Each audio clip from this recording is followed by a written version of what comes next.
sheets over the bed and arranging the pillows. "Now your bed is ready for you," said the hostess to Chichikov. "Good night, dear sir. I wish you good night. Is there anything else that you require? Perhaps you would like to have your heels tickled before retiring to rest? Never could my late husband get to sleep without that having been done." But the guest declined the proffered heel tickling, and, on his hostess taking her departure, hastened to divest himself of his clothing, both upper and under, and to hand the garments to Fetinia. She wished him good night and removed the wet trappings; after which he found himself alone. Not without satisfaction did he eye his bed, which reached almost to the ceiling. Clearly Fetinia was a past mistress in the art of beating up such a couch, and, as the result, he had no sooner mounted it with the aid of a chair than it sank well nigh to the floor, and the feathers, squeezed out of their proper confines, flew hither and thither into every corner of the apartment. Nevertheless he extinguished the candle, covered himself over with the chintz quilt, snuggled down beneath it, and instantly fell asleep. Next day it was late in the morning before he awoke. Through the window the sun was shining into his eyes, and the flies, which overnight had been roosting quietly on the walls and ceiling, now turned their attention to the visitor. One settled on his lip, another on his ear, a third hovered as though intending to lodge in his very eye, and a fourth had the temerity to alight just under his nostrils. In his drowsy condition he inhaled the latter insect, sneezed violently, and so returned to consciousness. He glanced around the room and perceived that not all the pictures were representative of birds, since among them hung also a portrait of Kutuzov, and an oil painting of an old man in a uniform with red facings, such as were worn in the days of the Emperor Paul. At this moment the clock uttered its usual hissing sound and struck 10, while a woman's face peered in at the door, but at once withdrew, for the reason that, with the object of sleeping as well as possible, Chichikov had removed every stitch of his clothing.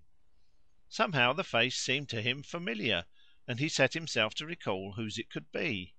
At length he recollected that it was the face of his hostess. His clothes he found lying, clean and dry, beside him, so he dressed and approached the mirror, meanwhile sneezing again with such vehemence that a cock which happened at the moment to be near the window, which was situated at no great distance from the ground, chuckled a short sharp phrase. Probably it meant, in the bird's alien tongue, "Good morning to you." Chichikov retorted by calling the bird a fool, and then himself approached the window to look at the view. It appeared to comprise a poulterer's premises. At all events, the narrow yard in front of the window was full of poultry and other domestic creatures, of game fowls and barn door fowls, with among them a cock which strutted with measured gait, and kept shaking its comb and tilting its head as though it were trying to listen to something. Also a sow and her family were helping to grace the scene. First she rooted among a heap of litter; then, in passing, she ate up a young pullet; lastly, she proceeded carelessly to munch some pieces of melon rind.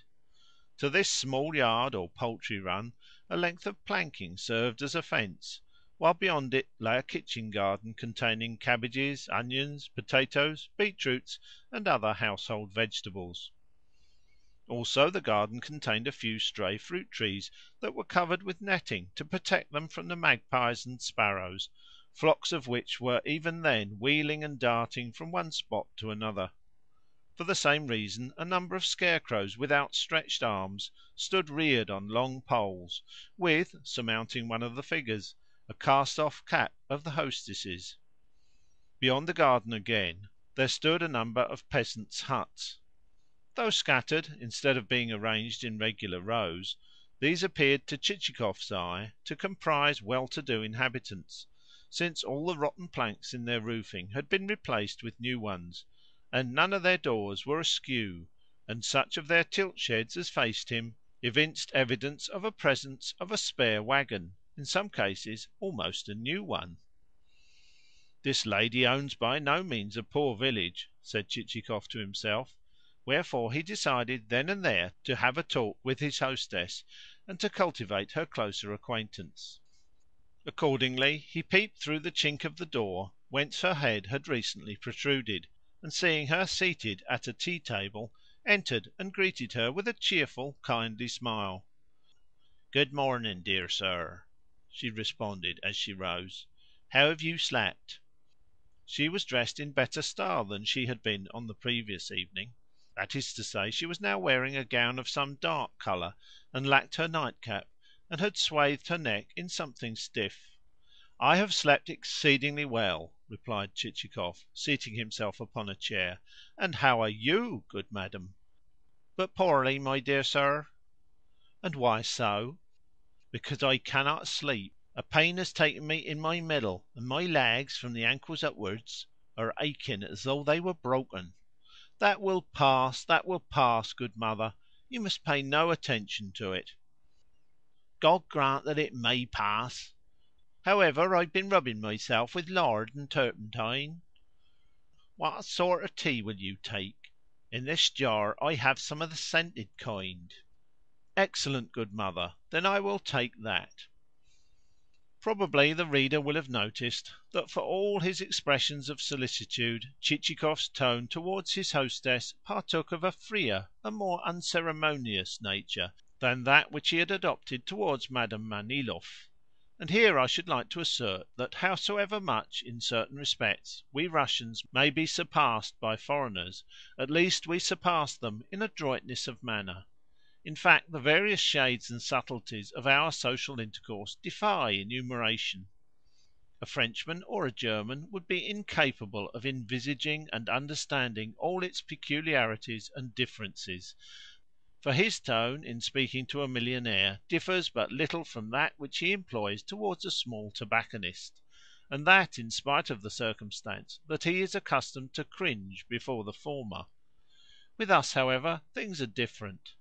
In Russian society there exist clever folk who can speak in one manner to a landowner possessed of 200 peasant souls, and in another to a landowner possessed of 300, and in another to a landowner possessed of 500. In short, up to the number of 1,000,000 souls, the Russian will have ready for each landowner a suitable mode of address. For example, suppose that somewhere there exists a government office, and that in that office there exists a director. I would beg of you to contemplate him as he sits among his myrmidons. Sheer nervousness will prevent you from uttering a word in his presence, so great are the pride and superiority depicted on his countenance. Also, were you to sketch him, you would be sketching a veritable Prometheus, for his glance is as that of an eagle, and he walks with measured, stately stride. Yet no sooner will the eagle have left the room to seek the study of his superior officer than he will go scurrying along, papers held close to his nose, like any partridge. But in society, and at the evening party, should the rest of those present be of lesser rank than himself, the Prometheus will once more become Prometheus, and the man who stands a step below him will treat him in a way never dreamt of by Ovid, seeing that each fly is of lesser account than its superior fly, and becomes in the presence of the latter even as a grain of sand. Surely that is not Ivan Petrovitch, you will say of such and such a man as you regard him. Ivan Petrovitch is tall, whereas this man is small and spare. Ivan Petrovitch has a loud deep voice and never smiles, whereas this man, whoever he may be, is twittering like a sparrow and smiling all the time. Yet approach and take a good look at the fellow, and you will see that it is Ivan Petrovitch. Alack, alack, will be the only remark you can make. End of Part 1, Chapter 3, Section 1.